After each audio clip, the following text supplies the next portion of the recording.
قرض دینے کی فضیلت۔ حضرت رسول خدا صلی اللہ علیہ وآلہ وسلم نے فرمایا، اگر کوئی شخص اپنے مسلمان بھائی کو قرض دے تو وہ خود اس کے اپنے لیے ہے۔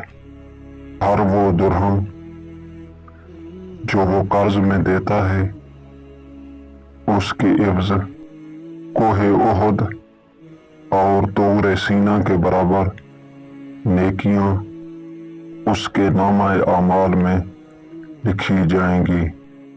اور قرض کا مطالبہ کرنے میں مقروض سے نرمی کا برتاؤ کرے تو وہ بغیر حساب و عذاب کے ایک لپکتی ہوئی بجلی کی مانند پل صراط سے گزر جائے گا۔ اور اگر کسی شخص کے سامنے اس کا مسلمان بھائی اپنی پریشانی اور دکھ درد بیان کرے اور وہ اسے قرض نہ دے تو خدا بہشت اس پر حرام کر دے گا اس روز جب کہ نیک لوگوں کو ان کی جزا دی جائے گی۔